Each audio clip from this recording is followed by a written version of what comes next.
Assalamualaikum warahmatullahi wabarakatuh. Alhamdulillahilladzi hadana li hadza wa ma kunna linahtadiya laula an hadanallah.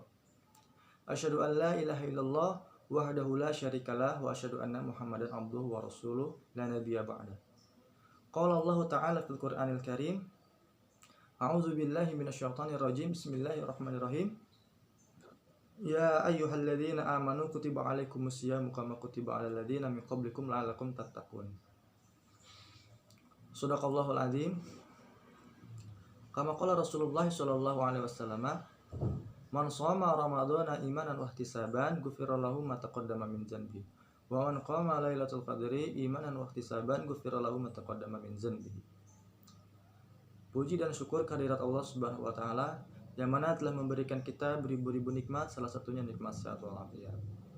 Dan tak lupa juga sholawat beserta salam marilah kita curahkan kepada baginda Nabi besar Muhammad sallallahu alaihi wasallam, yang mana beliau telah membawa kita dari zaman jahiliyah ke zaman Islamiyah saat ini. Baik, di sini pada kajian kalam, yaitu kajian bulan Ramadan yang diadakan oleh Dewan Eksekutif Mahasiswa Fakultas Agama Islam Universitas Ibnu Khaldun Bogor. Dan saya Muhammad Rizky Syahrillah akan sedikit menyampaikan suatu pembahasan dalam kajian hari ini yang insya Allah dengan judul Istiqomah di dalam kehidupan sehari-hari. Nah, kata istiqomah seringkali kita dengar secara konstan dari orang-orang yang ada di sekitar kita. Dan juga kata istiqomah ini sudah menjadi bahasa kita sehari-hari, dimana terutama untuk umat muslim yang dimana mereka ingin sekali beristiqomah di jalan Allah Subhanahu wa taala dengan yang baik, positif, lagi bermanfaat. Nah, dalam literaturnya juga bahwasanya kata istiqomah ini berasal dari bahasa Arab. Istaqomah yastaqimu, yang artinya tegak dan lurus. Nah, dari makna tersebut dapat kita maknai bahwasanya istiqomah itu adalah sikap tegak dalam pendirian dan lurus dalam tindakan. Nah, maksudnya apa? Maksudnya pendirian apa yang harus kita tegakkan dan tindakan lurus apa yang harus kita lakukan. Tentu saja pendirian yang memiliki nilai kebenaran dan juga lurus dalam suatu tindakan kebaikan, baik berupa lisan, pikiran, hati, dan juga kesungguhan kita dalam menjalankan suatu hal, konsisten, intinya menjalankan suatu hal-hal yang baik dalam kehidupan kita, dalam kehidupan sehari-hari kita, kecuali kejelekan, keburukan, ataupun kejahatan.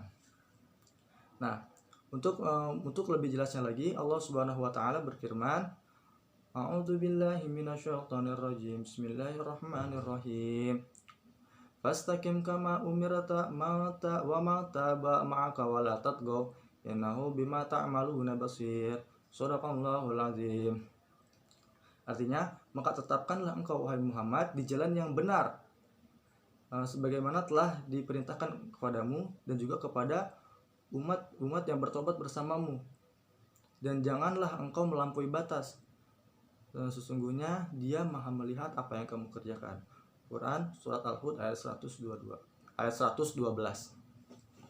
Nah, maka hadirin rahimakumullah, memang sangatlah berat untuk mencapai suatu tingkatan keistiqomahan di jalan Allah Subhanahu wa taala. Dan jika dibayangkan pun itu sangat berat sekali. Maka di sini ada beberapa kategori orang yang beristiqomah di jalan Allah Subhanahu wa taala. Nah, yang pertama, ada orang yang tidak beristiqomah, awalnya tidak beristiqomah, tapi ketika di pertengahan dia beristiqomah. Nah, jadi awalnya tidak beristiqomah, tapi di pertengahannya saja dia beristiqomah. Nah, itu yang pertama.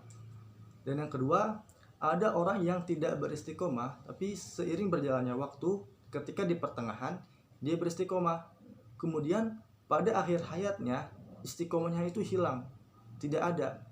Jadi hanya di tengah-tengahnya saja.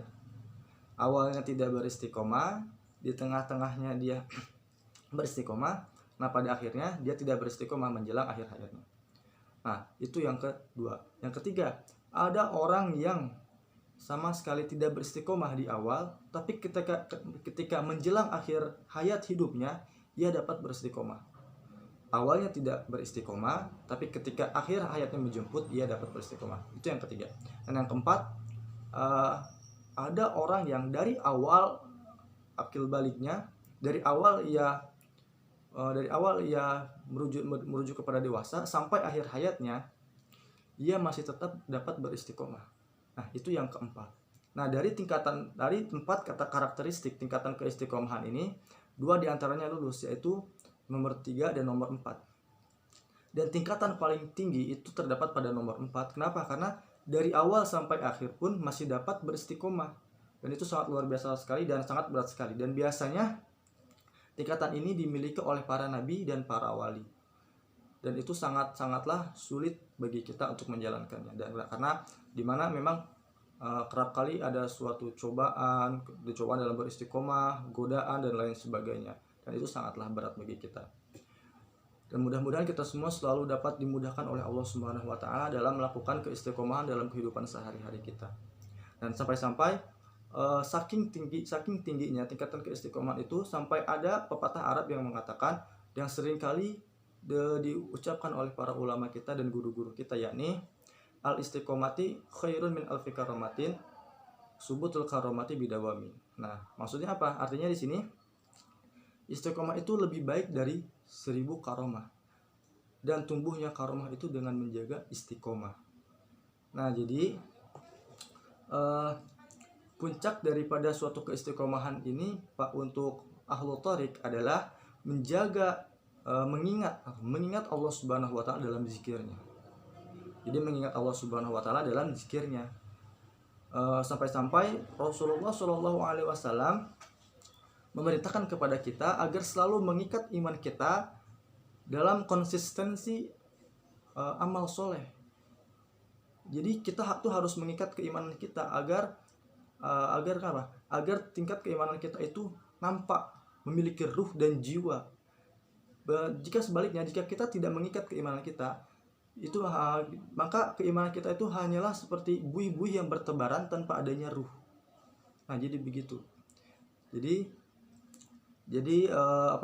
istiqomah yang dijalankan oleh syariat dan juga sunnah Rasulullah Shallallahu alaihi wasallam di sini ialah inti karomah yang dimana diberikan oleh Allah Subhanahu wa taala kepada hambanya.